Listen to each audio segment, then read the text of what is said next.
خداوند کے زندہ اور پاک کلام میں سے پیدائش کی کتاب اس کا 16واں باب۔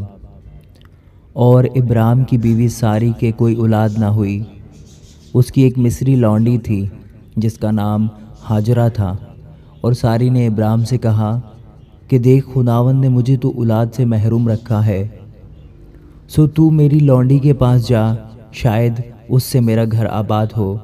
اور ابرام نے ساری کی بات مانی۔ اور ابرام کو ملک کنعان میں رہتے 10 برس ہو گئے تھے جب اس کی بیوی ساری نے اپنی مصری لونڈی اسے دی کہ اس کی بیوی بنے۔ اور وہ ہاجرہ کے پاس گیا اور وہ حاملہ ہوئی، اور جب اسے معلوم ہوا کہ وہ حاملہ ہو گئی تو اپنی بیوی کو حقیر جاننے لگی۔ تب ساری نے ابرام سے کہا کہ جو ظلم مجھ پر ہوا وہ تیری گردن پر ہے، میں نے اپنی لونڈی تیری آغوش میں دی، اور اب جو اس نے آپ کو حاملہ دیکھا تو میں اس کی نظر میں حقیر ہو گئی۔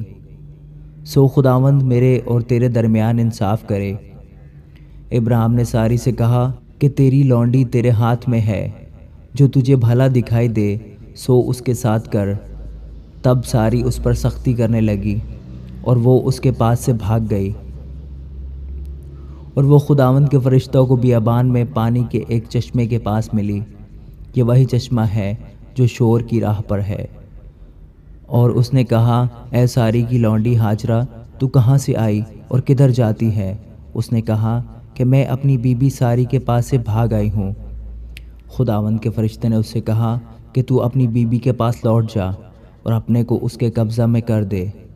اور خداوند کے فرشتے نے اس سے کہا کہ میں تیری اولاد کو بہت بڑھاؤں گا، یہاں تک کہ کثرت کے سبب سے اس کا شمار نہ ہو سکے گا۔ اور خداوند کے فرشتے نے اس سے کہا کہ تو حاملہ ہے اور تیرے بیٹا ہوگا، اس کا نام اسماعیل رکھنا، اس لیے کہ خداوند نے تیرا دکھ سن لیا۔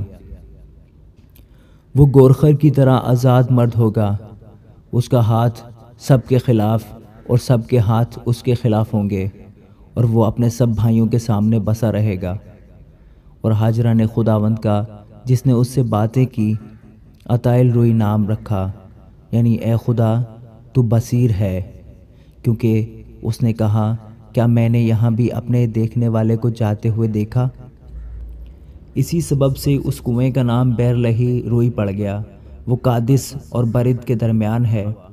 اور ابرام سے ہاجرہ کے ایک بیٹا ہوا، اور ابرام نے اپنے اس بیٹے کا نام جو ہاجرہ سے پیدا ہوا اسماعیل رکھا۔